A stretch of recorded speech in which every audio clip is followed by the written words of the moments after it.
buenas tardes a todos. Sean todos y cada uno de ustedes bienvenidos al taller Análisis de Tareas en Geometría. ¿Por qué y para qué? Es un placer contar con su presencia en este 10º Congreso de Matemática Educativa. El Congreso viene desarrollándose desde el año 2012, en segunda ocasión en modalidad virtual, con una variedad de actividades a lo largo de estos 5 días. Esperamos que este Congreso cumpla con sus expectativas.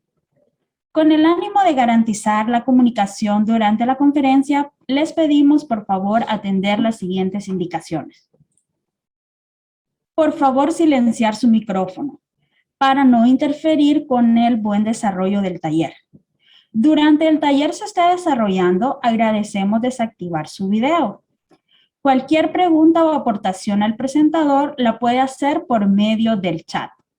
La sesión está siendo grabada. Por favor, llenar el formulario. El enlace se enviará al final del evento. Tengo el honor en esta tarde de presentarles a nuestra conferencista, la doctora Darling Alina Q. Ewam. Me permito leer parte de su hoja de vida.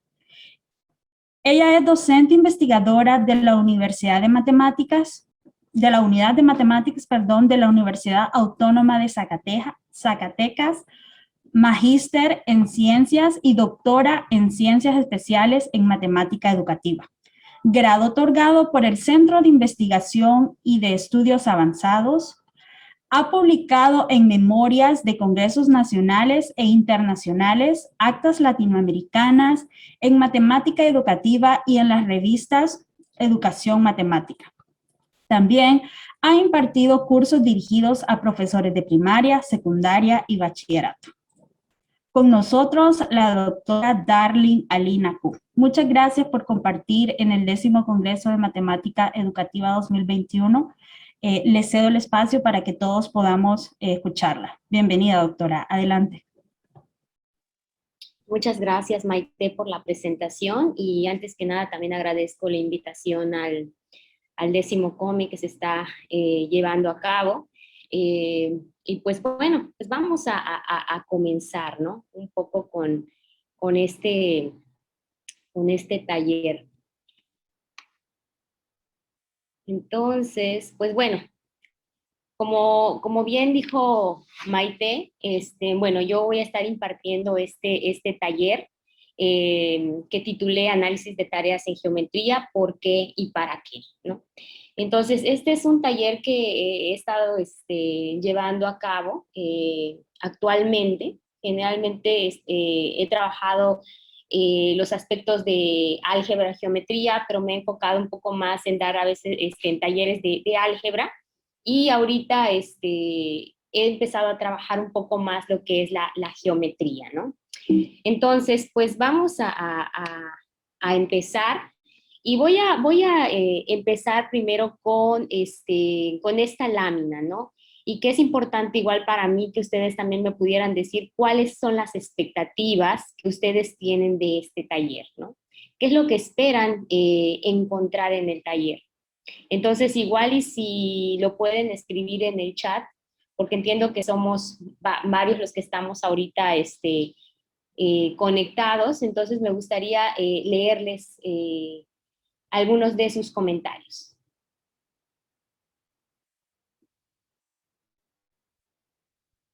O bien, Maite, no sé si alguien quiera comentar, una o dos personas que quisieran comentar, también estaría excelente. Por aquí nos comentan que una expectativa sería nuevos conocimientos. Aprender más, dice, de este fantástico mundo. Ok.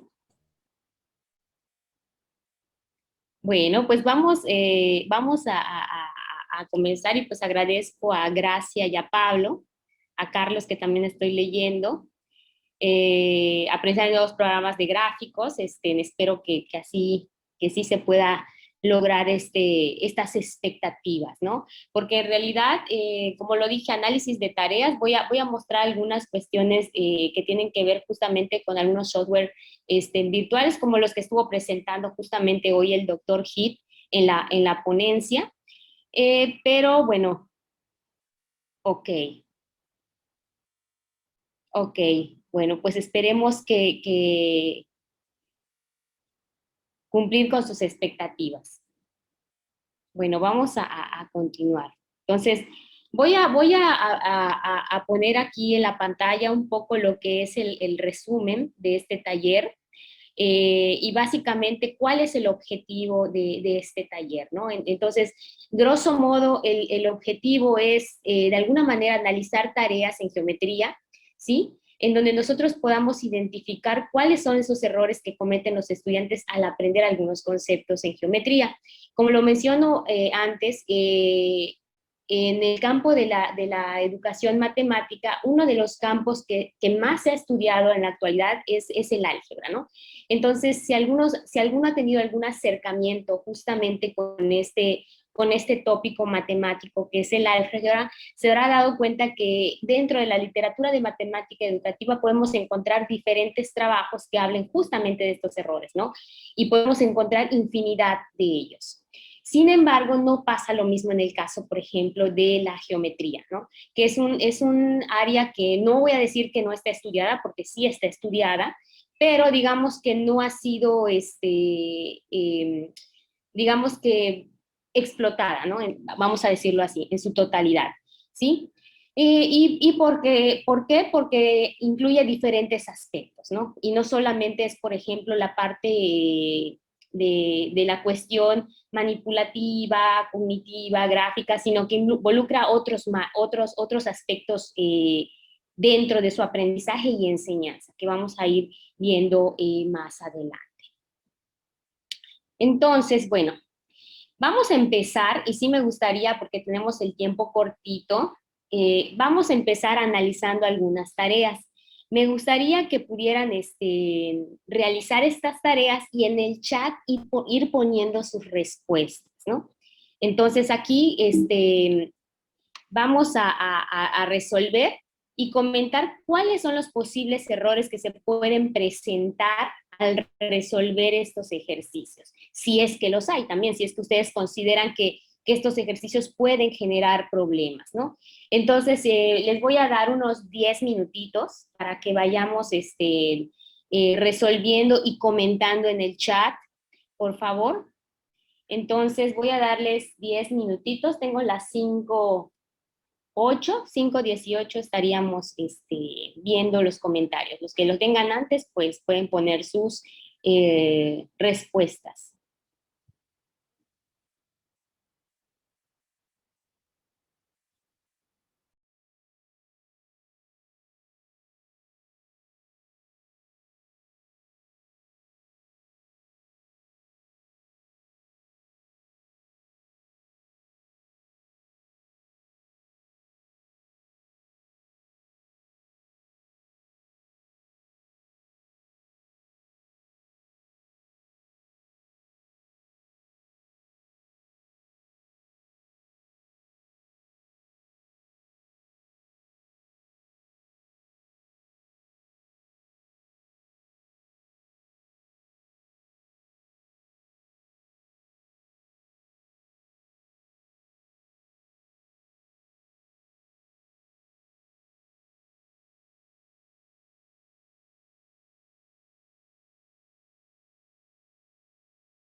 Ok, muchas gracias. Veo que tus respuestas en el chat y veo que muchos coinciden en sus respuestas, ¿no?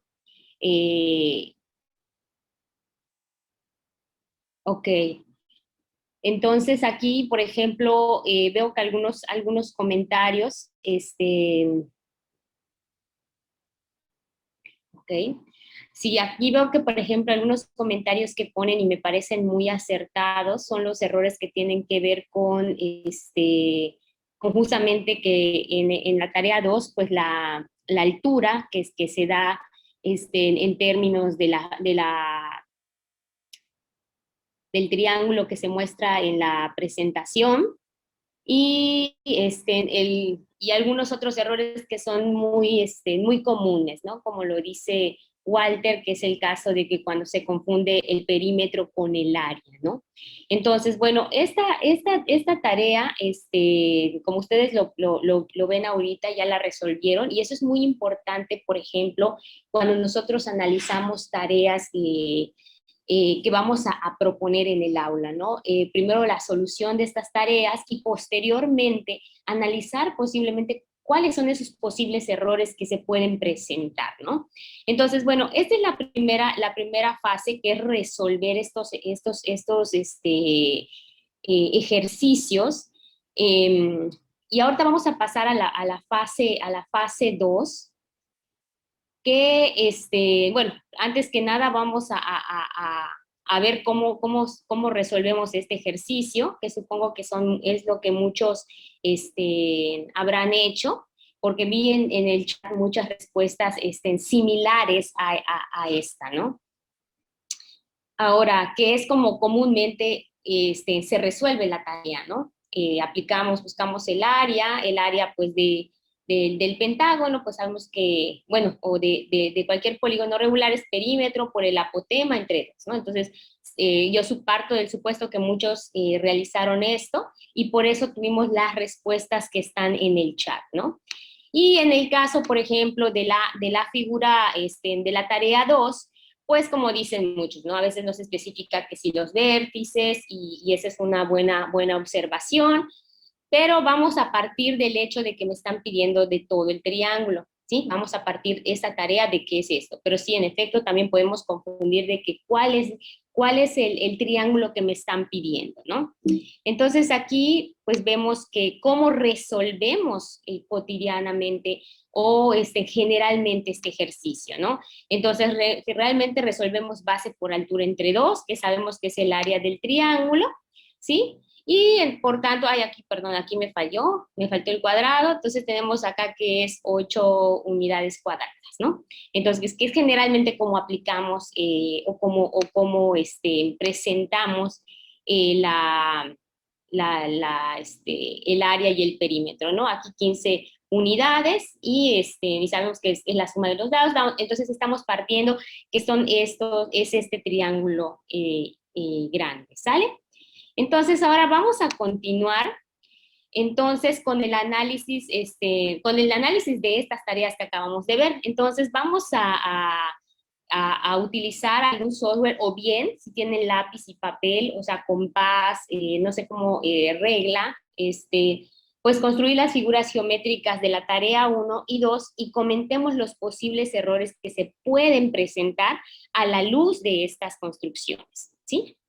Entonces ahí también les voy a dar unos 10 minutitos. Y ahí sí, por ejemplo, ya después quiero que comentemos, ¿no? O sea, que comentemos tanto en el chat y si es posible, algunos que quieran participar, igual pueden levantar la manita para que se les desactive el micrófono, pero eso solo es controlado, ¿no? Que alcen la manita en el Zoom. Entonces, les pediría les voy a dar unos 10 minutitos para la realización de esta construcción.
Hola.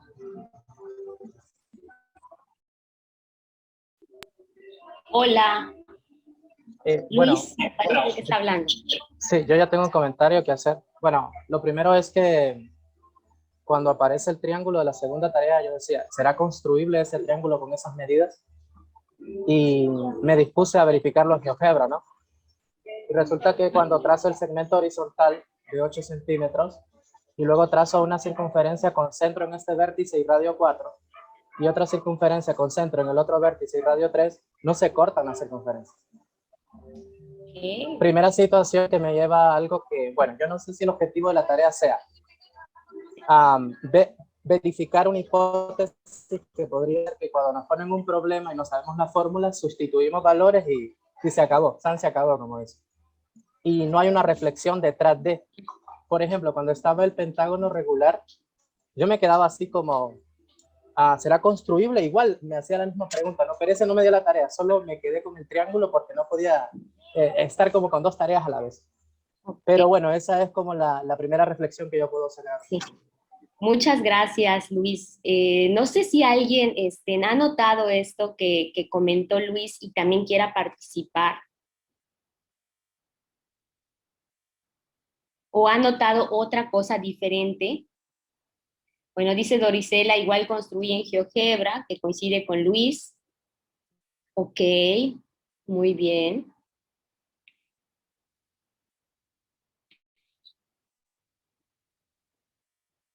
No sé si alguien más quiera opinar acerca de esta tarea.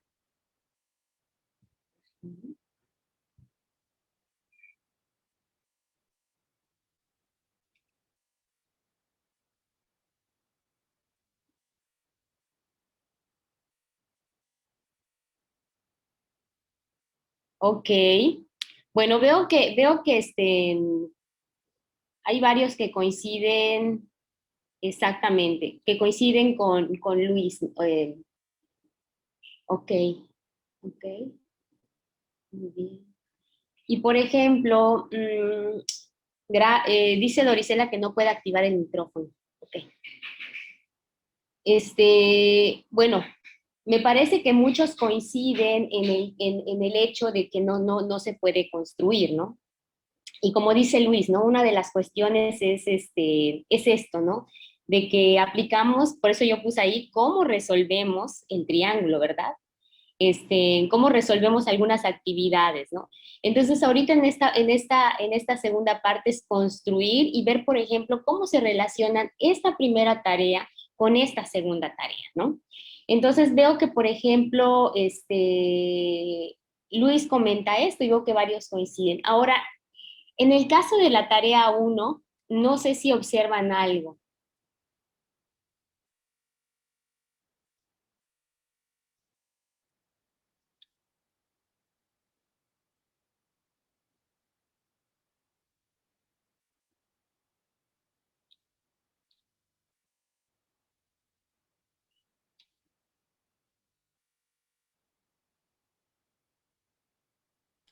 Les recordamos a nuestros participantes que los que quieran poder comentar algo, ¿verdad? Dentro de la reunión, levante su mano y así, por favor, nosotros le vamos a habilitar el micrófono.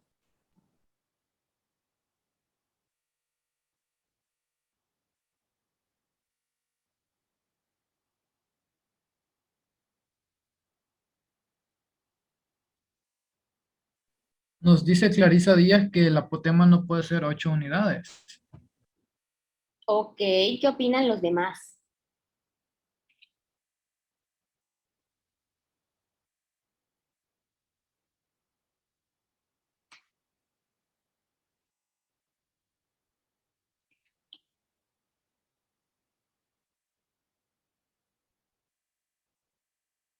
¿Qué opinan los demás acerca de lo que acaba de comentar la maestra Clarisa? Ok, ok, muy bien, muchos coinciden con esto, ¿no? Entonces, bueno, no sé si alguien más quiere comentar. Ok, gracias. Entonces voy a Vamos a ver ahorita la tarea.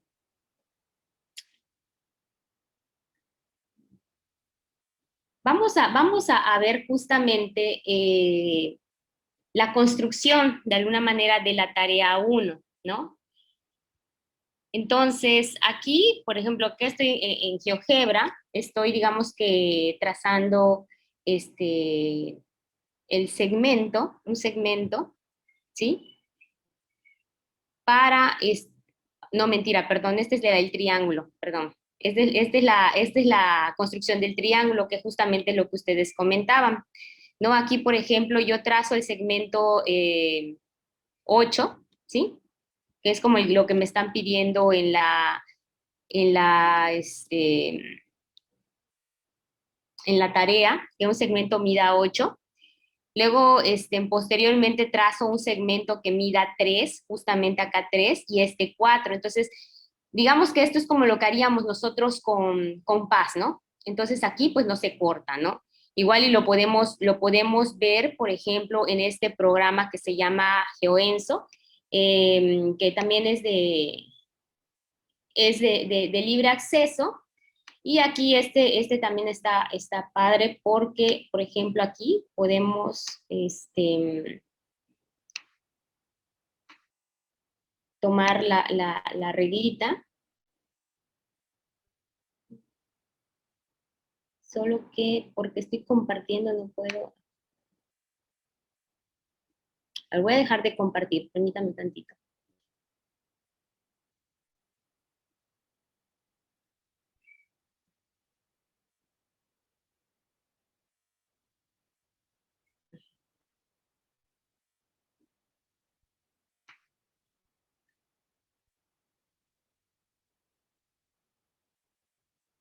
Okay. Entonces aquí, por ejemplo, lo que yo puedo hacer, ¿sí? Es justamente lo que yo haría, por ejemplo, en una pizarra, ¿no? Entonces lo mismo, mido la longitud 8, ¿sí? 8 centímetros, aquí, ¿ok? Tomo mi compás y pues sé que una longitud, ay, acá ya me fallé. Pues sé que una de las longitudes mide 4, ¿no? Entonces ya con esto trazo, ¿sí? Y también sé que una de las longitudes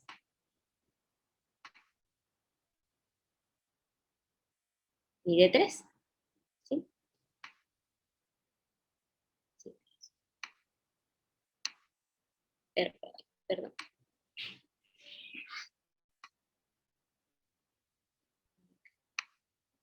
Entonces la llevo al otro punto y pues trazo, ¿no? Entonces aquí claramente podemos ver que pues tampoco coinciden, que es lo que justamente haríamos también con lápiz y papel, ¿no? Entonces acá ya mostré con este programa GeoEnso como la construcción y podemos ver justamente que no se van a intersecar, ¿no? Entonces, bueno, vamos a ver ahorita.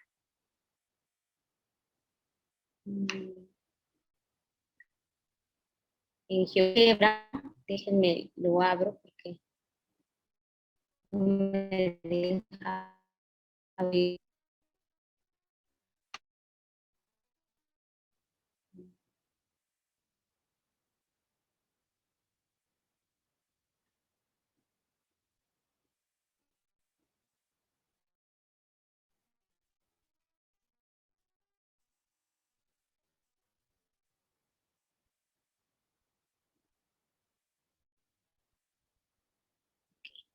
Entonces, ahorita les voy a ver, es que no me deja abrir la presentación.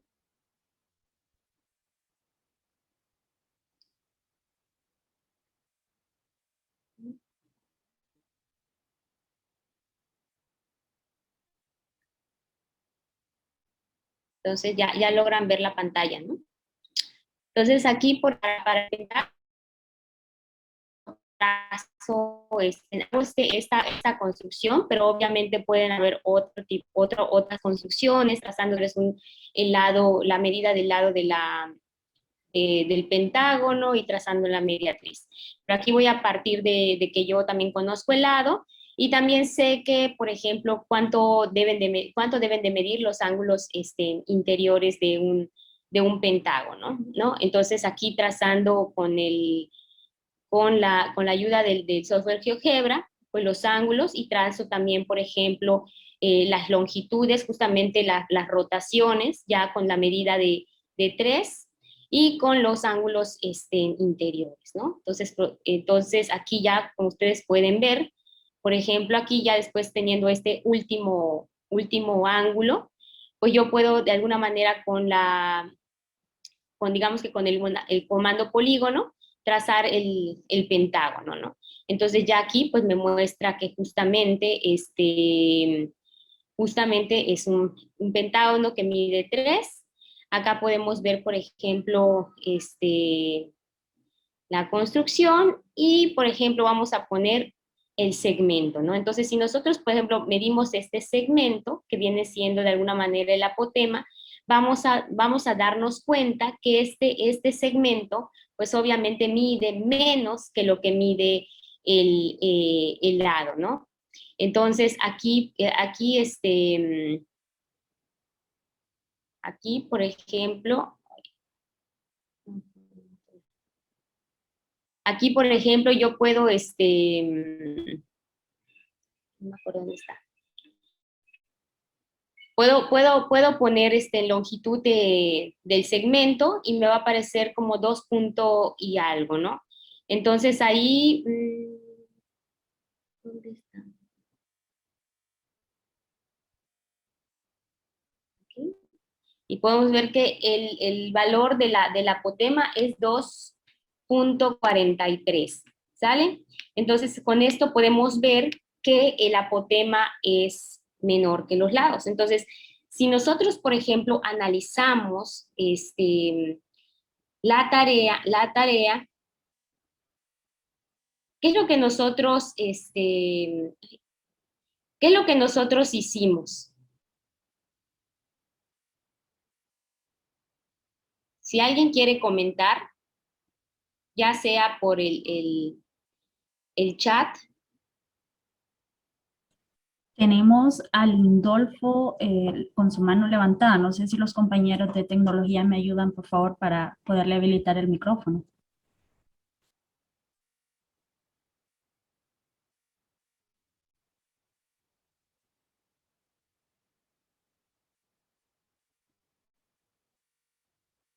Entonces, ¿qué es lo que nosotros realmente hicimos con las tareas?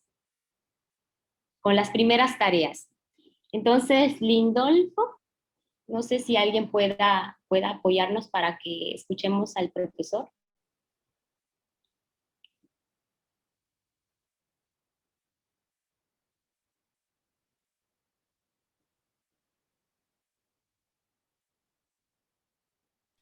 Creo que se nos desconectó.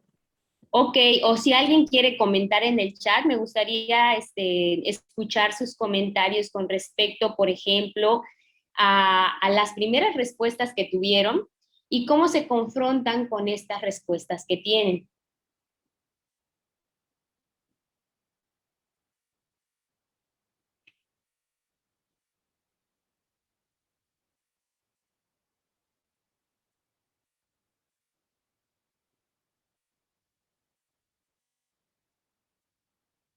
Ok, gracias, profesor José Rodríguez. Dice, explorar conocimientos y no solo usar la parte mecánica de sustitución.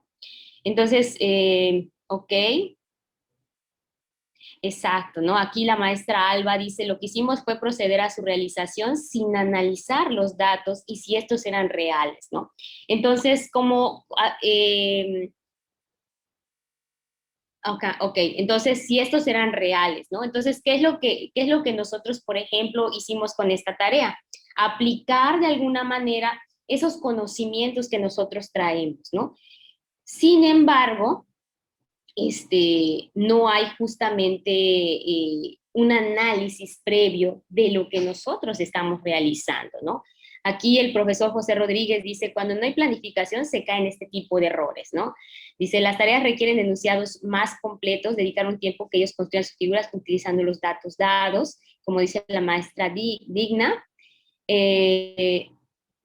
Ajá, ok, dice el ampliamiento de nuestros conocimientos basándonos en analizar los datos que se nos presenten en el problema. Sí, entonces aquí veo que coinciden mucho en este sentido, en cómo, por ejemplo, nosotros pues debemos de analizar de alguna manera este,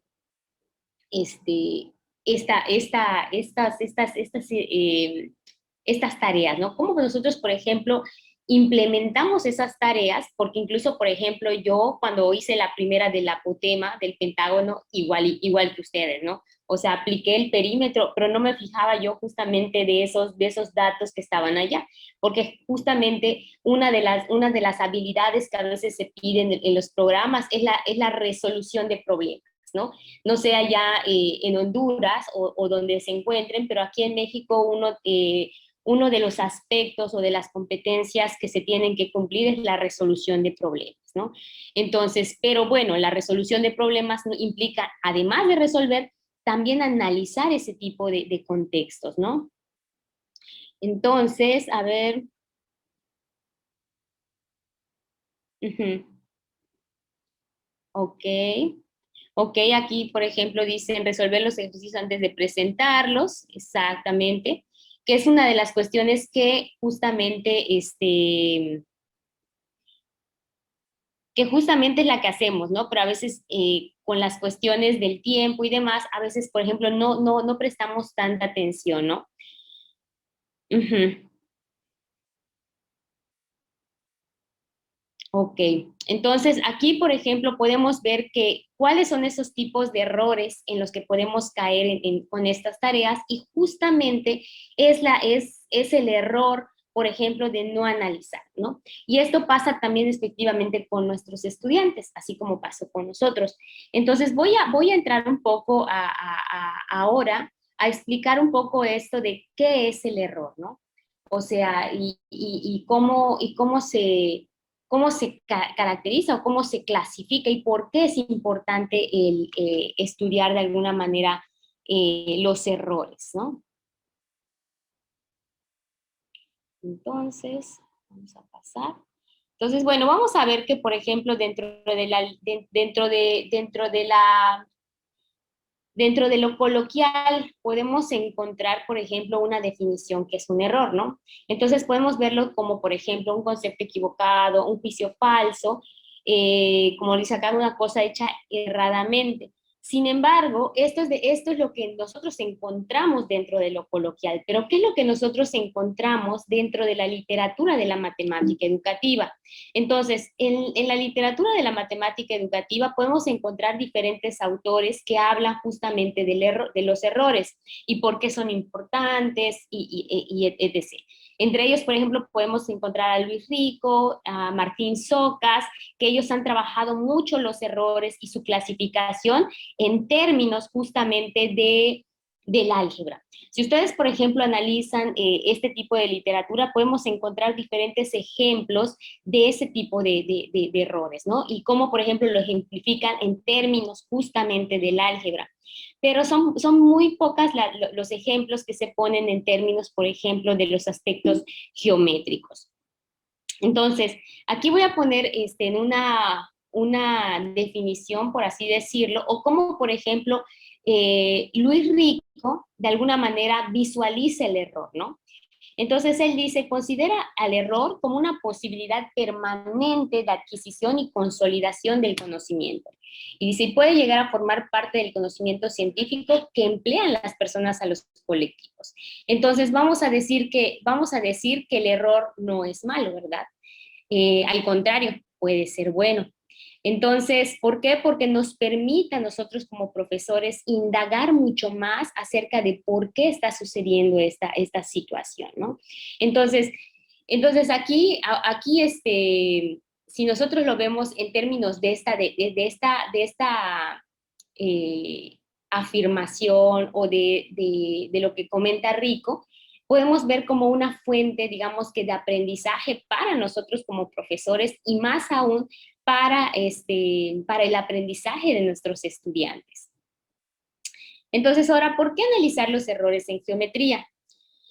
Uno de los aspectos que es importante analizarlos es el hecho de que no hay mucho trabajo sobre esto. Y a veces como profesores, a veces dedicamos más tiempo al álgebra porque consideramos que es la herramienta transversal, ¿sí? Para toda la, digamos que la vida académica del estudiante, ¿no? ¿Por qué? Porque se encuentran, por ejemplo, con la función desde la secundaria hasta el bachillerato y en la universidad, ¿no? Entonces, a veces es como más importante dedicar un poco más de tiempo. Sin embargo, todos los elementos o todos los aspectos de la matemática son importantes, ¿no? Entonces, hay que analizar estos errores porque, como lo dice aquí, todos son significativos, ¿no? Entonces, por ejemplo, incluso dentro de la misma, como lo que decía una de las maestras o maestros que estaban en el chat, que decía, hay que ser claros en los enunciados que nosotros proponemos, ¿no? Por ejemplo, en esta imagen que dice, encuentre X. Aquí la pregunta es, ¿está mal esta respuesta? Yo diría que no, la respuesta no es mala. O sea, tú dijiste, encuentra X y encontró X, ahí está, ¿sí? Ahora, el enunciado dice mucho de lo que yo tengo que hacer, ¿no? Entonces me equivoqué y a veces, muchas veces clasificamos en que no sabe el estudiante, pero sin embargo, como lo dice Rico, siempre hay un conocimiento, o como lo dice Socas, son digamos que esquemas cognitivos que son inadecuados, ¿no? Pero sí hay un conocimiento, ¿sí? Entonces aquí, por ejemplo, incluso en esta lámina, ¿no? Donde dice, dibuja un círculo azul y un radio. Entonces también dibuja un radio, ¿no? Entonces, ¿qué quiere decir? Que hay un conocimiento inadecuado, pero hay un conocimiento, ¿sí? Entonces, eso es básicamente lo que dice de alguna manera Rico y Socas, ¿no? Al respecto.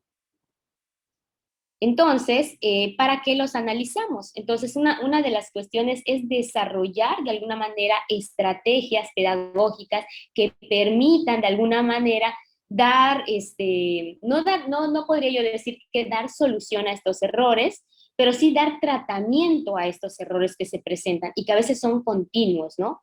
Entonces, esto hace que los errores, digamos, que sean importantes dentro de la matemática y más aún dentro de la geometría, ¿no?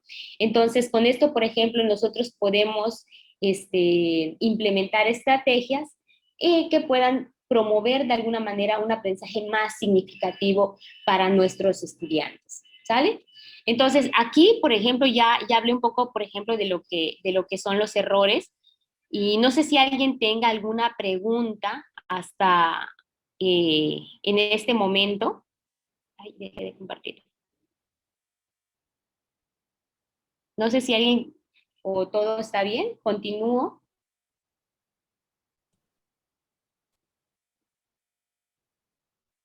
Ninguna pregunta, entonces Luis, continúo. perdón, doctora. Ajá. Luis No, Miguel Paz tiene su mano levantada, no sé si no, y Luis Ramos, adelante. para por favor que los compañeros le habiliten su micrófono. Hola, buenas tardes nuevamente. Bueno, en realidad estaba escribiendo en el chat, pero creo que no puedo comentarlo con ustedes, ¿no? Porque bueno, una parte del tema de la temática del taller es qué vamos a entender por error en las clases de matemáticas. Entonces, tenemos la atención que hay perspectivas socioculturales que no definen o que no conciben al error como algo inherente al proceso por aquellas situaciones que puede explicar las predicciones de los estudiantes, pero aquellas que lo conciben pueden decir que el error es aquel proceso donde el alumno obviamente matemáticamente hace algo que no es correcto, pero que dentro de lo que hace hay una lógica intrínseca. Entonces Sí. me lleva a recordar un artículo de Cantoral, Reyes, Gasperini y Montiel, que me gustaría pues sugerirlo a manera de lectura ahí, que trata sobre la funcionalidad de los algoritmos. Y es que, por ejemplo, si nosotros sabemos que el algoritmo para calcular el perímetro, área de una figura geométrica, por ejemplo, ya lo sabemos. Pero en realidad, si entendemos la funcionalidad del algoritmo, deberíamos de ser capaces de darnos cuenta que por qué no es aplicable en esta situación. Es decir, por ejemplo, el anterior ni siquiera era un triángulo en la tarea 2. ¿Por qué aplicarle la fórmula del área de un triángulo si ni siquiera se formó esa figura geométrica? Entonces, es bueno reflexionar al respecto, ¿no? Y lo otro es cómo consideran ustedes, porque mencionan una definición de rico, ¿no? Pero luego, ¿qué van a entender ustedes por error en una situación en una clase de matemáticas en particular? Ustedes como talleristas. Ok, sí. En el caso, por ejemplo, de este artículo que hablas de Reyes, Gasperini y Cantoral, la funcionalidad de los algoritmos, justamente eso, es una estrategia, por ejemplo, para dar tratamiento a los algoritmos. ¿Por qué? Porque hay como, y justamente vuelvo otra vez, ahí hay una estrategia, ¿por qué? ¿Por qué? Porque se ha estudiado por miles de años, por ejemplo, lo que es el algoritmo, sí, los logaritmos, ¿no? Entonces ahí, por ejemplo, entonces se ha estudiado demasiado. Entonces, justamente ahí lo que se hace es una propuesta o un tratamiento que habla justamente de darle tratamiento a esos errores, ¿no? Entonces, ¿qué pasa aquí en geometría? En geometría no pasa lo mismo. O sea, no podemos ahorita, por ejemplo, decir, vamos a tomar estas ideas de Cantoral y Gasperini y vamos a ponerlas. No, porque no ha sido por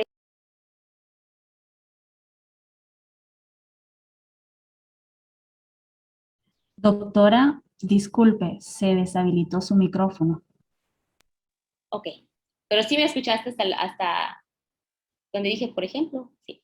Entonces, y por ejemplo, en el caso, de cuando tú dices cuál es la postura que se toma, y básicamente ahorita yo estoy tomando, por ejemplo, la postura de rico. ¿Por qué? Porque yo después voy a analizar los significados que a mí me están arrojando esos datos. ¿Para qué? Para darle, por ejemplo, claridad a qué le llamamos, o sea, justamente digamos, qué estoy interpretando yo en términos de cuando veo, por ejemplo, las figuras geométricas, ¿no? O sea, por ejemplo, ¿por qué? Porque ahorita más adelante voy a mostrar, por ejemplo, una clasificación de geometría que me ha gustado mucho, pero sin embargo, se basa solo justamente en las figuras geométricas. Entonces, por eso, en mi caso en particular, tomo esta idea de rico que me pueda a mí proporcionar de alguna manera más adelante significados que puedan potencializar algún tratamiento en el área de geometría, ¿no? Ese es en el caso mío, ¿no? Entonces, pero sí estoy de acuerdo con lo que tú comentas, Luis. Muchas gracias por tus comentarios. Me parece que creo que Luis Ramos alzó la mano y después Doricel. Correcto, si me dan, bueno, ya tengo la palabra. Buenas tardes. Buenas tardes. Sí, he estado siguiendo la conversación aquí, la plática de la compañera Darly Alina, y efectivamente coincido también con la interrogante del compañero Luis Miguel en cuanto a qué concepción vamos a tener de error.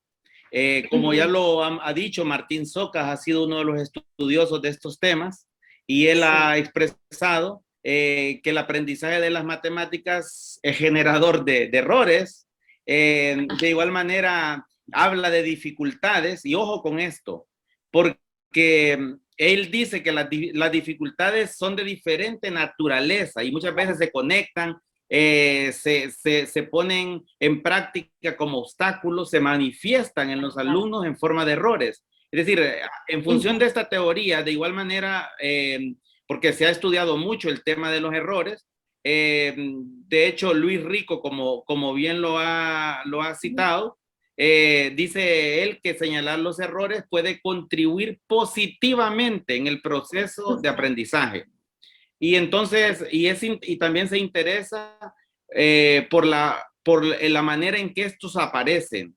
De igual manera, en el tema de entre error y dificultad, habrá que establecer bien claro qué es lo que nos dice, por ejemplo, Brousseau, que ya distingue diferentes orígenes, que no le llama errores, sino obstáculos epistemológicos. Y en ese sentido, pues la discusión puede volverse amplia y puede difuminarse en muchas líneas. Entonces, porque identificar errores tampoco es tarea sencilla. Han habido investigaciones relacionadas con esto y sé que tiene que ver o se tienen que valorar procesos cognitivos que están inmersos. Ujú. Sí, así es que aquí se presta para muchos elementos y muchos detalles. Buenas tardes. Gracias, maestro Luis. Sí, en efecto, coincido con usted y de hecho una de las cuestiones por las que tomamos justamente solo el trabajo digamos que desde la perspectiva de Rico, es esta idea, por ejemplo, de analizar esos significados, ¿no? Y no irnos, por ejemplo, a ver justamente cómo lo maneja Martín Socas, la idea de errores, dificultades, porque justamente, como lo comento, no hay un bagaje amplio, por ejemplo, como en el caso, por ejemplo, del álgebra, que hay una clasificación que hace justamente Martín Socas en términos del álgebra, y poder ir también clasificando en términos de eso las dificultades, ¿no? Entonces, en geometría empezamos un poco con el tema de justamente, con mi equipo de trabajo, analizar justamente con la perspectiva de Socas, pero nos dimos cuenta que justamente en geometría es mucho más amplio este campo. Entonces ahí es donde pausamos y dijimos, vamos a centrarnos mejor justamente en analizar los errores desde la perspectiva de Luis Rico y posteriormente analizar todos estos significados que puedan estar inmersos dentro de las producciones de los estudiantes, ¿no? Entonces, pues sí, en eso estamos de acuerdo, ¿no? Dorisela, me parece que está. Hola, sí, sí, aquí estoy. Ahora sí pude, porque ya levanté la mano. Hace rato no me había quedado clara esa parte. Pero bueno, sí coincido con los comentarios que hicieron los compañeros. Me voy un poquito más atrás. Creo que identificar errores es una tarea que tenemos como docentes muy, muy importante, porque es lo que nos va a permitir atender las necesidades que tienen nuestros estudiantes. Identificar cómo es que los podemos ayudar. Entonces, el hecho de resolver este tipo de problemas que nos está presentando, que son dos y que da para mucho para discutir, y que parecen simples, pero que no lo son porque ya vimos que nosotros pues nos equivocamos, ¿no? Cometimos el error porque nos fuimos con la primera impresión. Entonces, manejar este tipo de problemas que nos llevan a la reflexión es muy importante. Claro, es algo gradual que debemos ir haciendo con los estudiantes, y que deberíamos terminar mejor con este tipo de ejercicios. Sin embargo, pues creo que esto demanda que nosotros como docentes tengamos un dominio de los temas que estamos trabajando con los estudiantes. Porque ¿qué pasa si bueno, a mí me ha sucedido, hice una investigación acerca del conocimiento que debemos tener los docentes de matemáticas para poder enseñarla, ¿no? Y me daba cuenta que muchos carecemos bueno, al menos en México, de pronto las personas que están dando matemáticas no tienen la formación, entonces ni siquiera a veces somos capaces de identificar este tipo de errores que ahorita estamos identificando, y entonces pues los estudiantes se van con ese tipo de conocimiento que es erróneo, ¿no? Porque no llegamos a ese análisis, solo aplicaron fórmula y ya. Ese es mi comentario, gracias. Ok, gracias, Dorisela, te agradezco. Sí, coincido con lo que ustedes dicen porque igual a mí me ha pasado, ¿no? Y justamente lo comenté. Entonces, por eso, en particular estas dos tareas me han gustado mucho, justamente porque podemos analizar. Y acá podemos ver, por ejemplo, los errores un previo voy a poner como errores de tipo conceptual, ¿no? Entonces, pero pues ahí vamos analizando, ¿no? Pero estas tareas justamente marcan digamos que, esa línea para empezar a analizar este tipo de tareas en términos de la geometría, ¿no? Pues voy a continuar, que ya estamos a tiempo. Entonces aquí, por ejemplo, voy a mostrar lo que les comentaba, ¿no? Ya llevábamos un trabajo previo, primero, y nos basamos un poco en términos en un inicio, en términos, por ejemplo, de la clasificación que hacía un autor, pero justamente aquí es una clasificación en particular de una temática, ¿no? Y que tiene que ver con las figuras geométricas en particular, ¿no? Entonces aquí en esta tarea que se aplicó justamente a jóvenes de secundaria entre 12 y 15 años, se les presentó esta tarea. Entonces aquí, por ejemplo, como ustedes ven, dice, si trazamos la diagonal de un cuadrado, ¿qué afirmación no es correcta, no? Entonces, aquí, por ejemplo, en esta tarea, pues básicamente todas las respuestas son correctas, ¿no? Entonces, pues esperaba que algún estudiante y en este caso tuvimos una población de 10 estudiantes y de los 10 solo uno contestó que todas las respuestas son correctas, ¿no? Entonces aquí podemos ver, por ejemplo, algunas de las respuestas que dieron los estudiantes. Entonces, por ejemplo, en términos de estas respuestas, ¿qué errores consideran que se les presentaron al estudiante y por qué?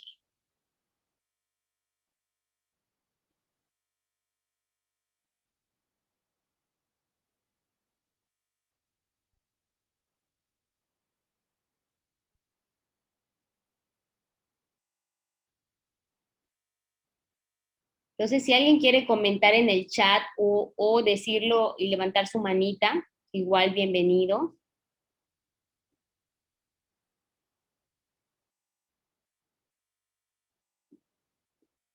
¿Nadie quiere comentar?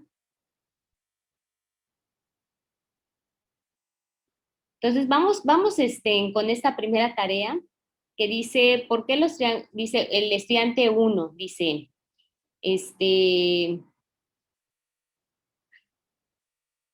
sí, dice, porque los triángulos rectángulos tienen que estar un lado más grande y al juntar dos tienen que formar un rectángulo. Aquí, por ejemplo, en esta primera respuesta, ¿qué es lo que creen que está pensando el estudiante cuando responde esta cuestión? A ver, voy a ver en el chat, a ver si hay alguien que ya contestó. Oscar Cervantes tiene su mano levantada. Sí. Ajá, Oscar, por favor. Hola, doctora, buenas tardes. Buenas tardes a todos. Tardes. Bueno, antes de las respuestas, yo me preguntaría la pregunta, valga la redundancia. Si trazamos la diagonal de un cuadrado, ¿qué afirmación no es correcta? Yo siento que falta algo. O sea, como que falta un contexto. O sea, necesito meter al alumno para que tenga esto sentido, necesito haberlo metido en un contexto. Si no, lo que vayamos a construir a partir de sus respuestas, únicamente se estarán limitando a ese marco de referencia que es la pregunta, como que veo los planteamientos, el análisis como que está muy, muy pegado al objeto matemático. Le falta, sí. Considero que falta un marco de referencia que le permita construir significados, me parece. Como por ejemplo, ¿cuál, Oscar? ¿Cuál fue la situación? Una situación cercana a la realidad del alumno, fuera del aula de las matemáticas, algo que viva el alumno, donde precisamente se le plantee esta situación. Sí estoy de acuerdo contigo, pero justamente para el objetivo que tenemos para esta investigación, no es todavía adaptable, ¿sí? Entonces, ¿por qué? Porque, por ejemplo, este problema, y este es un problema de geometría, pero sí, justamente este tipo de problemas lo hemos sacado de las pruebas estandarizadas que hacen a nivel nacional, por ejemplo, en México, ¿no? Entonces, para, por ejemplo, ¿qué evaluar al estudiante? ¿Qué evaluar? Entonces, realmente, justamente una de las críticas que hacemos a veces es justamente que no se pone lo contextual. Entonces, aquí estamos partiendo justamente de lo que encontramos en las pruebas estandarizadas y que justamente una posible, por ejemplo, crítica, observación, es esto que tú estás comentando, ¿no? Que no hay un contexto en el cual el estudiante pueda estar inmerso. Desafortunadamente, digamos que en las pruebas estandarizadas que se hacen, la mayoría son de esta naturaleza, en donde justamente lo que permea es el objeto matemático, ¿no? Que justamente lo que tú acabas de decir. Entonces, si me preguntas que nos estamos basando en el objeto matemático, en efecto sí, porque como lo decía el profesor Luis Ramos, esta idea de los errores es muy amplia, ¿no? Es muy amplia. Entonces, ahorita estamos yéndonos como, por ejemplo, ir detectando cuáles son, por ejemplo, esos errores que podemos ir encontrando, ¿no? ¿Cuáles son las contextualizaciones que hay a raíz, o sea, contextualizaciones matemáticas en términos de estas ideas, ¿no? Entonces, por ejemplo, en un trabajo previo que hemos hecho justamente del álgebra, en donde analizamos las tareas, pues ahí también podemos ver que el contexto no juega un papel importante, y esa es una de las críticas que hemos hecho, ¿no? De que también es importante dentro del aula promover esto, ¿no? Y es obvio que, por ejemplo, en el aula, que si hay un programa nuevo, se implementa eso contextual, pero en las pruebas estandarizadas se sigue analizando el objeto matemático, o viceversa, ¿no? Aquí pruebo el contexto, pero en el aula sigo manejando el objeto matemático. Entonces, justamente en este momento sí nos estamos centrando en el objeto matemático como tal. El objeto. Sí. Entonces, por eso va de la mano con, no, bueno, no sé si sea su mirada o era porque le servía para su análisis el que tome a Luis Rico. Sí. Porque Rico nada más está centrado ahí, él no ve lo demás. Es como una mirada muy, muy limitada, muy acotada. Sí, exactamente. Es por eso que tomamos justamente a Luis Rico, ¿no? Y en ese sentido, por ejemplo, asignamos, por ejemplo, desde la postura del significado de Luis Rico, que justamente es la mirada del objeto matemático. Pero ya después ahí también pues hay cuestiones que tienen que ver con el contexto, que sí nos basamos en el objeto matemático, pero también pues abordamos al objeto matemático dentro de lo contextual, pero no es el foco, sino que es decir, bueno, este objeto se está viendo dentro de este contexto, etc., etc., ¿no? Entonces, sí, en efecto, así es. Gracias, doctora. No, gracias a ti. Gracias. No sé si alguien más. Yo he pedido la palabra nuevamente. Sí. Bueno, usted ha abordado uno de los temas fundamentales en la evaluación, que son las pruebas estandarizadas. Las pruebas estandarizadas, al igual que en México, aquí en Honduras, tuvieron un auge por un tiempo, en el cual yo tuve la posibilidad de participar en el proyecto que elaboraba las pruebas. Y teníamos asesoría directa de instituciones serias como AIR o American Institute for Research, que tiene que ver con evaluaciones educativas a nivel de muchos sistemas educativos en el mundo. Y precisamente una de las recomendaciones en evaluación que se da es en un ítem de multiple choice o de opción múltiple o de selección única, como decimos nosotros. Jamás propóngale a un estudiante un enunciado que diga no. Por ejemplo, ¿qué afirmación no es correcta? Y de postre, todas son correctas. Entonces, nosotros como redactores de ítems, le estamos poniendo una trampa al estudiante y estamos metiéndole en un conflicto cognitivo que el alumno dirá, alguna de ellas debe ser la respuesta correcta. Porque el estudiante cree que el que le está poniendo la evaluación, la prueba, no se va a equivocar en esos detalles. Entonces lo estamos obligando a ciertos detalles que nos ahorían o nos llevan a cometer un error de evaluación. Y es ahí donde una evaluación puede perder uno de sus grandes principios, que es el de validez. Entonces, en evaluación es complicado, es complejo. Y por eso este ítem, entender la relación que puede tener esa pregunta con el objetivo de una investigación, costará un poquito. Buenas tardes. Gracias, maestro Luis. Justamente sí. En efecto, una de las cuestiones también que estamos evaluando es justamente la naturaleza de las preguntas que se hacen a la luz de los ítems, ¿no? Pero obviamente ese no es el foco de estudio en este momento.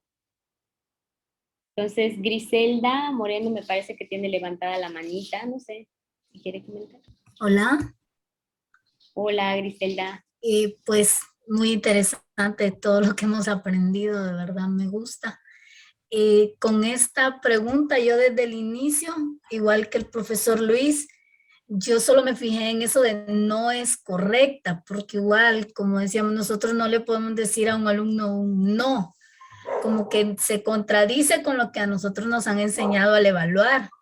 Y lo que decía él, igual me robó la palabra, al momento que el alumno vea esas 4 opciones y no hay una opción que diga todas son correctas, él va a pensar que está equivocado y va a intentar buscar por cualquiera. Entonces, aunque no se sienta seguro, digamos, él dice, no, pero todas están bien. Pero como uno se cierra de que el que hizo la prueba, pues sabe más que nosotros. Entonces, siento que en este caso el error no es más de la pregunta que de lo Sí. que contestamos.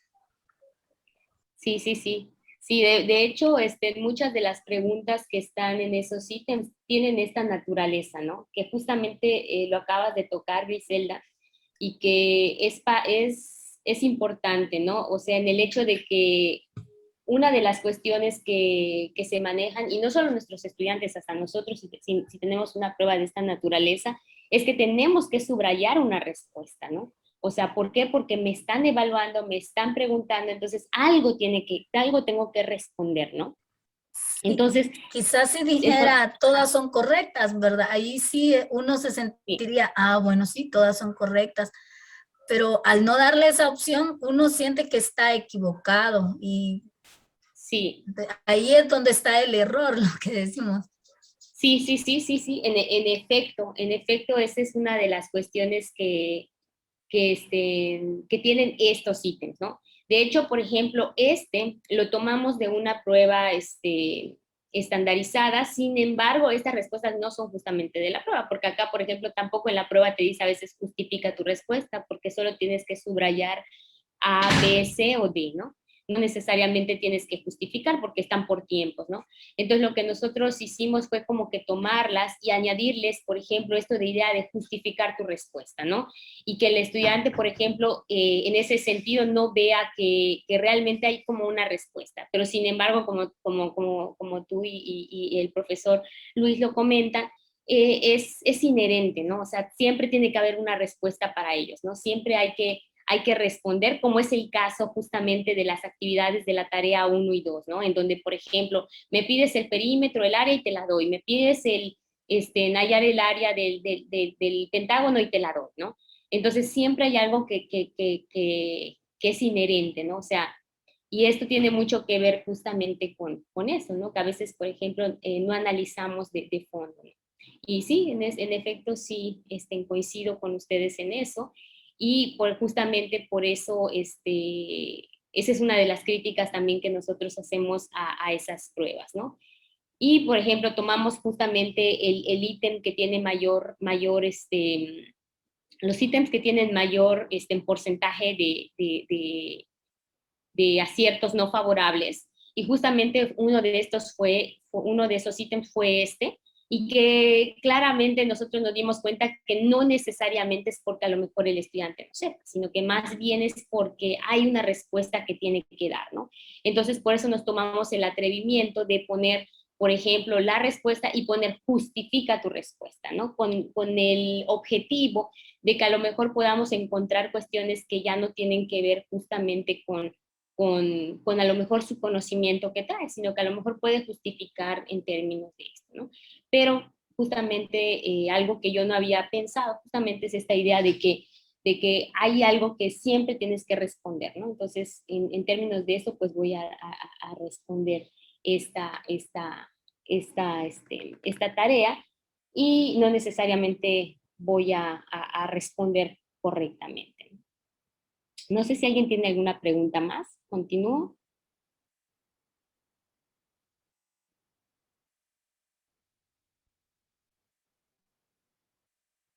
Ok. Bueno, entonces, bueno, bueno, en el caso, por ejemplo, de estos estudiantes, podemos ver que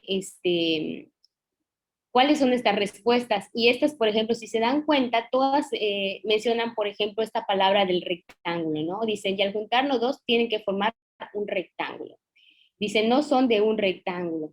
Entonces aquí vemos como, por ejemplo, que hay una confusión conceptual justamente entre lo que están diciendo, por ejemplo, triángulos, rectángulos, y lo que es el rectángulo en particular, ¿no?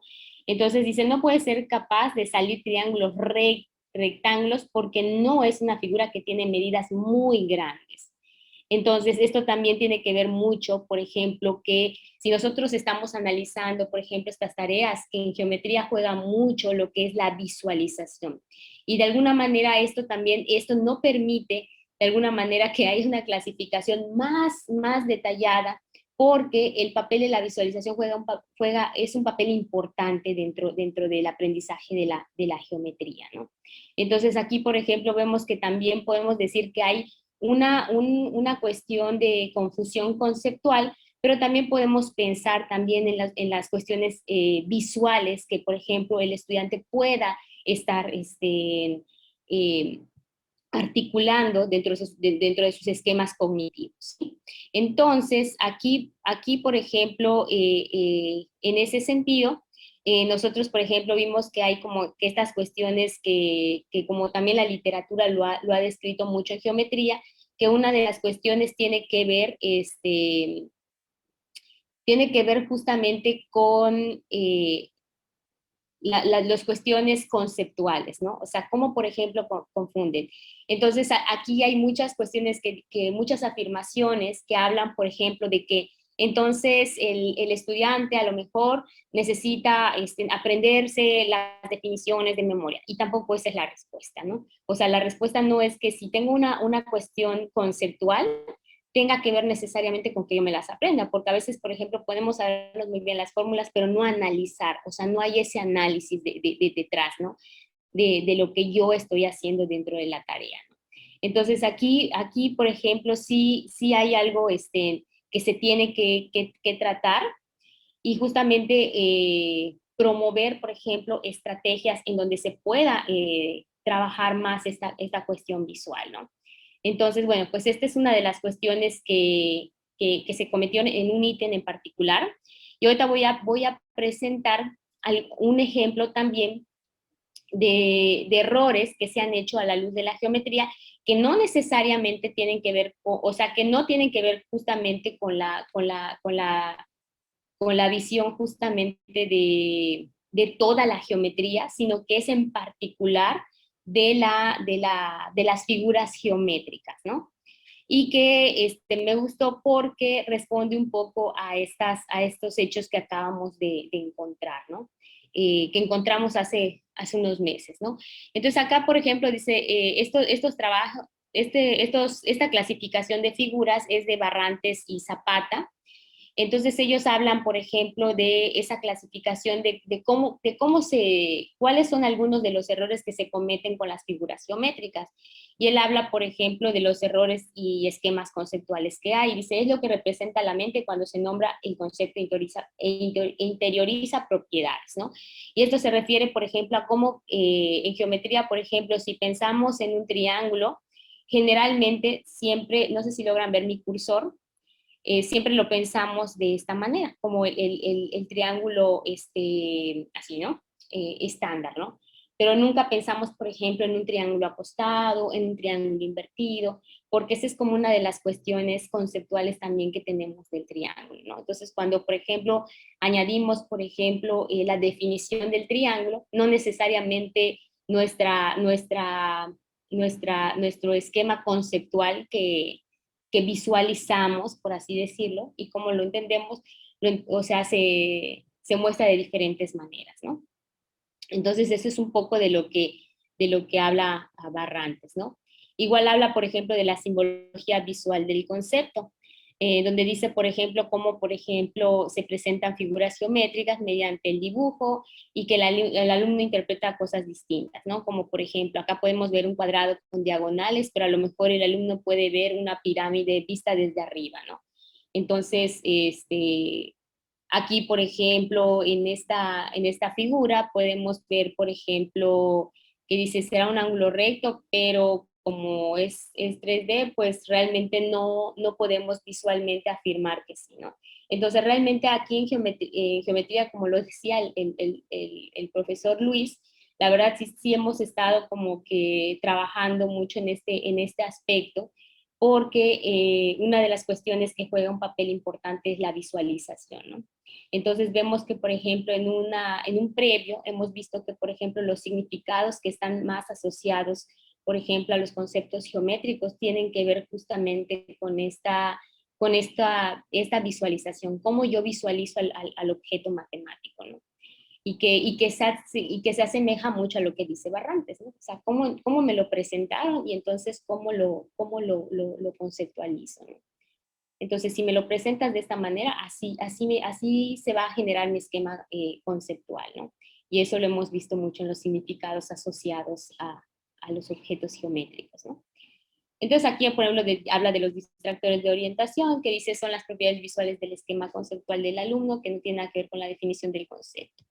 Dice un ejemplo, el ángulo obtuso, que se encuentra en la figura en la parte superior o derecha, o triángulos diferentes, que justamente es lo que habíamos dicho, que por ejemplo, si no veo un triángulo de esa manera, o como lo que decían los estudiantes, ¿no? O sea, no estoy viendo rectángulos, ¿no? Pero no analizo, por ejemplo, el triángulo rectángulo como tal, sino que tengo solo una imagen visual de lo que yo entiendo tal vez por rectángulo, pero no como triángulo rectángulo, ¿sí? Entonces es un poco como también lo hemos estado tratando de interpretar a la luz de lo que ya se ha hecho en términos de los errores en geometría, ¿no? Y pues como cierre del taller, pues la pregunta es que si consideran que estos conocimientos podían ser aplicados en su práctica docente, en términos, por ejemplo, de decir, ¿es el error una herramienta para mi práctica? O sea, y sobre todo, por ejemplo, en geometría, porque a veces analizamos, por ejemplo, errores, pero que tienen mucho que ver con el álgebra, ¿no? Y a veces el error en geometría lo vemos como, no supo la definición, o por ejemplo, tal vez no lo visualizó bien, pero entonces en ese sentido pregunto que si ustedes consideran que este conocimiento podría ser aplicado en su práctica docente. Me gustaría escucharles. No sé, voy a abrir. Oscar, me parece que levantó la mano. Gracias nuevamente, doctora. Gracias. Bueno, considero que sí, de hecho es algo que no podemos dejar de lado en nuestra práctica docente. Su servidor, bueno, soy profesor de educación secundaria en el estado de Oaxaca. Okay. Y bueno, creo que es algo que no podemos dejar de lado. Ahorita me llama la atención algo que estaban comentando los colegas en el grupo, en el chat. Ok, ya. Comentaban, como 2 o 3 compañeros hablaban de las matemáticas exactas. Las matemáticas tienen que ser exactas, insistían en eso. 2 o 3 colegas lo señalaban. No lo encuentro, pero... Ahí lo dice Cecilia Martínez. No recuerdo quién más lo menciona. Y luego lo que les decía, que precisamente esa mirada, si insistimos en esto de ver las matemáticas exactas, eso es lo que nos lleva a estas situaciones que les provocamos a los alumnos, porque no los dejamos equivocarnos. O sea, si pensamos así, como que los estamos limitando, y a veces el alumno, si ve que va a ser sancionado si se equivoca, no va a intentar. Como que no, dejamos de lado esto, y yo creo que deberíamos precisamente aprovechar el error. Yo algo que trabajo, no siempre, aclaro que no fui siempre así, sino fue después de la maestría, es que empecé a entender algunas cosas, porque creo que anteriormente pensaba yo eso, de que no, tiene que ser exacto, me tiene que dar el número, me tiene que decirlo así, con decimales, es más, lo tiene que hacer por el método que yo le enseñé, ¿sí? Puede ser que al alumno se le ocurriera otra estrategia, pero la descalificábamos. me refiero, la descalificaba, no, es que tiene que ser así como te dije. Sí. Y posiblemente por las orientaciones y el habernos puesto a leer, me di cuenta que precisamente yo les estaba generando un obstáculo ahí, ya que deberíamos aprovechar precisamente, ¿se fue, doctora? No, aquí estoy. ¿No? Ay, perdón. Deberíamos aprovechar precisamente el error. Yo lo que les decía a mis alumnos, lo estoy mencionando como referencia, no es de que sea yo bueno, sino que vi que empezó a haber mayor participación de los alumnos cuando les decía, cuando ellos me decían, no, pero es que no le he entendido, no, inténtalo, es como yo lo decía como en el deporte, como en el básquet, a mí me gusta el básquetbol, le digo, si quieres aprender a básquetbol, tienes que agarrar, no te va a salir a la primera, pero poco a poco te vas a equivocar, te vas a caer, vas a fallar, pero es parte del aprendizaje, igual en las matemáticas. Entonces, yo creo que es algo que no podemos dejar de lado. Esa idea del error, ver qué estrategias, porque a veces se les ocurren estrategias muy buenas a los alumnos. Y algunas, y es más, puede ser que algunas de esas ideas que ellas viertan, pues hasta pueden ser para nosotros si estamos trabajando en la maestría o estamos buscando tema de investigación, a veces ahí puede salir aquello que vamos descubrir, ¿no? O el elemento para investigar un motivo bueno, esa es mi forma de pensar. Ajá, sí, gracias, Oscar. Y en efecto, sí, a veces muchos cambiamos esa concepción que tenemos cuando nos topamos justamente con algo llamado matemática educativa, ¿no? Y que justamente nos hace reflexionar sobre esto, ¿no? Sobre, por ejemplo, qué estamos enseñando en el aula, cómo lo estamos enseñando y demás, ¿no? ¿Alguien más? Veo varias manitas levantadas.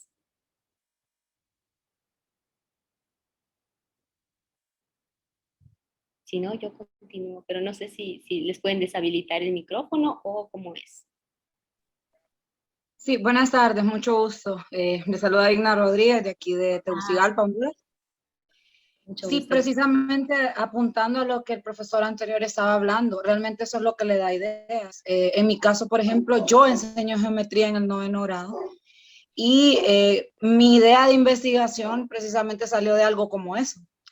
Resulta que por una razón u otra, muchos compañeros profesores que pasaron antes que yo, se saltaban el tema de las transformaciones geométricas. Entonces, los chicos se quedaban como con el bache. Ok, vamos a ver todo de geometría menos transformaciones. Y lo que sucedió fue lo siguiente. Cuando yo llegué a dar el tema, lo incluí y vimos la reflexión. Uno de ellos me dijo, ok, Miss, significa que cuando yo hago reflexión, yo le estoy creando un gemelo malvado, como en un espejo, por el cambio de signo. O sea, si en un lado la coordenada está positiva, al hacer reflexión sobre un eje va a cambiar a negativa. Y eso fue algo que cualquier otro, e incluso yo en el instante pensé, es incorrecto. O sea, me está diciendo algo que no tiene sentido. Pero la realidad es que el estudiante, al tener sus propias ideas, logra llegar a la formalización, muy por el contrario de lo que pensamos nosotros, que pensamos que darle la formalización al inicio va a hacer que entienda. Es el tránsito entre lo que él piensa intuitivamente a la formalidad lo que va a hacer que comprenda. Sí. Sí. Gracias, Digna. Gracias por tus comentarios. Me gustaría escucharlos y ya después comento con el último comentario, ¿sale? Entonces, no sé quién más. Buenas tardes. Buenas tardes. Buenas tardes, soy Seila, soy de Honduras y estoy pues bastante motivada con el taller y muy agradecida. Yo soy maestra de matemáticas, pero trabajo en el área de educación primaria, en el 2º ciclo. Siempre he enfatizado mucho en eso de los errores con mis alumnos. Muchas veces cuando yo aprendí, recuerdo que me ponían una X y estaba malo, ¿verdad? Y hasta ahí llegaba la situación.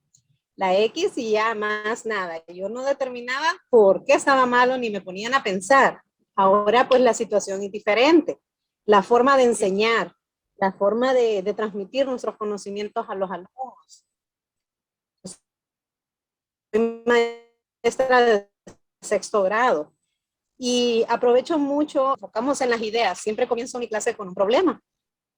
Pero cuando vamos a las ideas y escucho los aportes de mis alumnos sobre los procedimientos, ahí es donde los errores son válidos para que ellos determinen la forma correcta de cualquier procedimiento o determinan las distintas formas de cómo se puede resolver determinado ejercicio, no solamente en geometría, sino también en números y operaciones. Y es muy bueno porque el alumno, como me antecedía el colega, aprende de los errores. Los seres humanos aprendemos de los errores y así los niños, el gusto a la matemática a través de esto. Y es muy importante, así que yo los felicito a ustedes por el taller. Tomé nota de muchas cosas importantes y muchas gracias por la participación que me dieron. Gracias, Seila.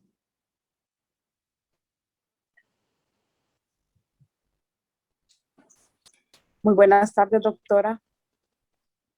Buenas tardes.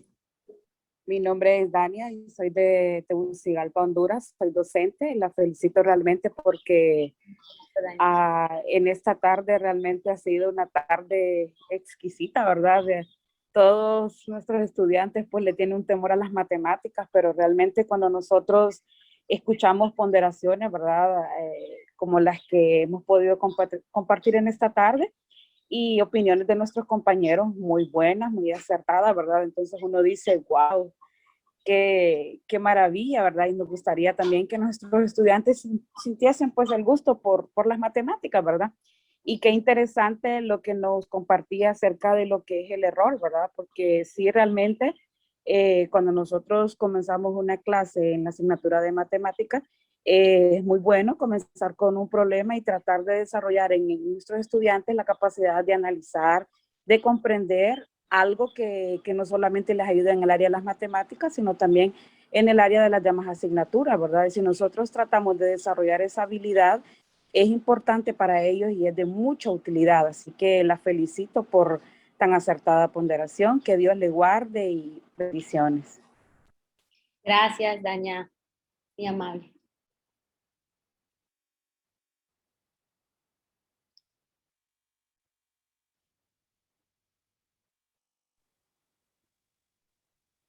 No sé si alguien más falta o ya comentó. Buenas tardes, doctora Alina. Buenas tardes.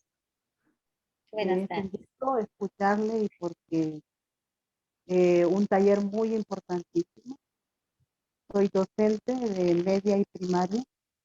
En primaria doy clases a primer nivel, donde la geometría no va a tan profundo, pero estoy muy interesada en aprender para los próximos ciclos. Yo pienso que las matemáticas son exactas porque si estoy enseñando triángulos, yo no le voy a quitar los lados que forma un triángulo. Si se llama vértice, es vértice. Si se llama lado, es lado. Claro, entiendo que nuestros estudiantes van a tener errores, igual como docente los puedo tener, si no me preparo antes de dar una clase de geometría. Entonces, yo estoy muy contenta, ¿verdad? Con las instrucciones que usted ha dado. Esto nos ayuda mucho para nuestro aprendizaje. Y con la pregunta que usted ha lanzado, claro, estoy muy de acuerdo que estos conocimientos debemos de aplicarlos, ¿verdad? Para que nuestros alumnos también tengan conocimientos claros y conocimientos que le van a durar no para hoy ni mañana, sino para toda su vida. Muchas gracias y buenas tardes. Gracias, Cecilia, muy amable. Sí,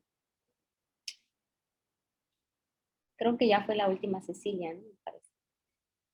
Bueno, pues en efecto, como ustedes comentan, ¿no? Digamos que ahora sí que los errores no son tan malos, ¿no? Y aquí, por ejemplo, con lo respecto a lo que ustedes comentan, a veces, por ejemplo, igual, ¿no? Tenemos como que un conocimiento de que sí hay solo un método para resolver, hay un método nada más y no necesariamente, ¿no? Sobre todo en geometría. En geometría pueden haber muchos caminos y llegar a una respuesta correcta, ¿no? Y todos llegan a la misma respuesta. Y eso, por ejemplo, me recordaba a una profesora que tenía en la licenciatura que era geometría plana y teníamos que demostrar, ¿no? Entonces yo siempre tomaba como atajos de la demostración, digamos que cuestiones, teoremas que me podían ayudar, que ya habíamos visto en clase, ¿no?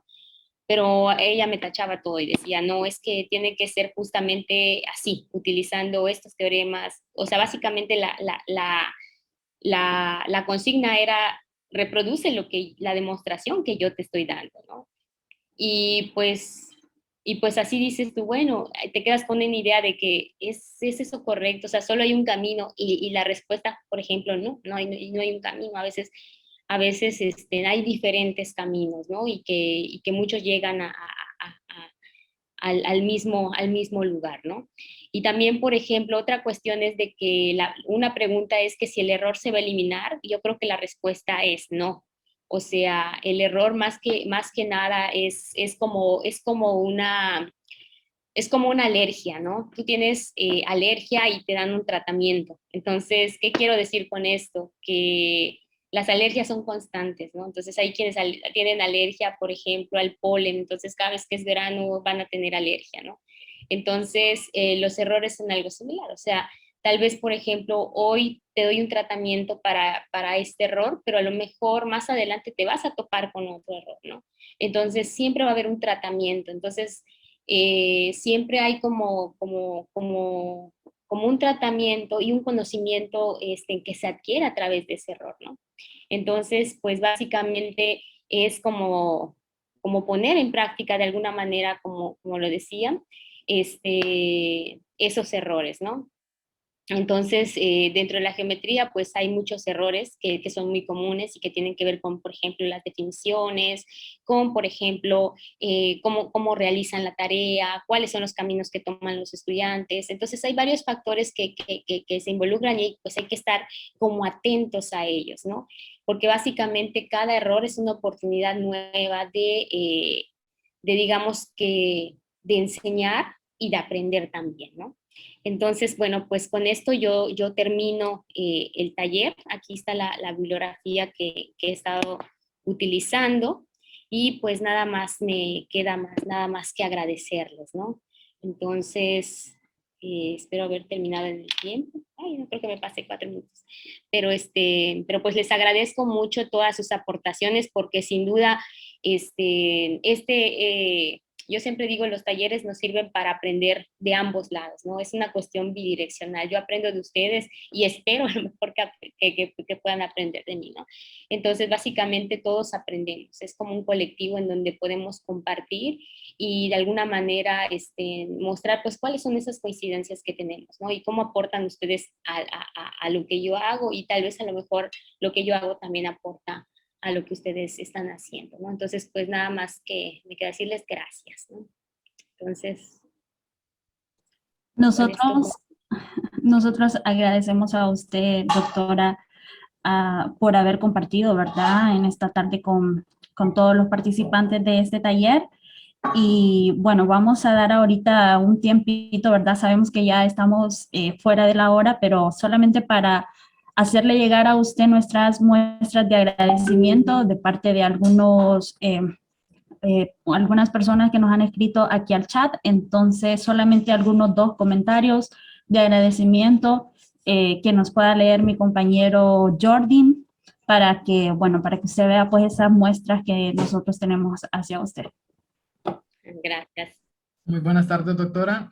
Tenemos comentarios hacia usted. Uno de ellos es de Celia Urrutia de Honduras. Nos comenta que es de mucho aporte la enseñanza de nuevas plataformas, como lo es Goenso, que sería interesante darle una exploración más a fondo. Sí. Odalis García, excelentes aplicaciones las que hoy tuvo usted. Y un comentario es, excelente capacitación. La verdad que las matemáticas son bellas. El problema es de algunos docentes que no las hacemos ricas la clase y hay frustraciones en algunos estudiantes. Es de Jessy Garmendia de Choluteca, Honduras. Muchísimas gracias, doctora. Ha sido un placer tenerla esta tarde. Gracias, gracias. Muchas gracias. Y bueno, en nombre del Departamento de Ciencias Matemáticas de la Universidad Pedagógica Nacional, ¿verdad? Francisco Morazán, y del comité organizador del Congreso de Matemática Educativa, agradecemos de nuevo, doctora Darling, por habernos acompañado, ¿verdad? Y por haber compartido su experiencia y conocimientos en este evento tan importante para lo que es la educación matemática. Vamos a proyectar a continuación un diploma de reconocimiento que se va a estar haciendo llegar posteriormente a su correo. El diploma está firmado por el vicerrector académico, ¿verdad? El jefe del Departamento de Matemáticas y la presidenta del comité coordinador del evento. Posteriormente se le hará llegar a usted a su correo. Muchas gracias. Ok, gracias. Gracias a ustedes por la invitación. Y gracias, profesor, que nos llevamos un aprendizaje nuevo todos. Gracias. Así es. Todos estamos aprendiendo. Y a todos nuestros participantes, ¿verdad? Agradecemos por su tiempo, por haberse quedado hasta el final. Les recordamos el llenado del formulario. Sin más que decir, damos por finalizado este taller y pues agradecemos a todos nuevamente su participación. Gracias. Un gusto.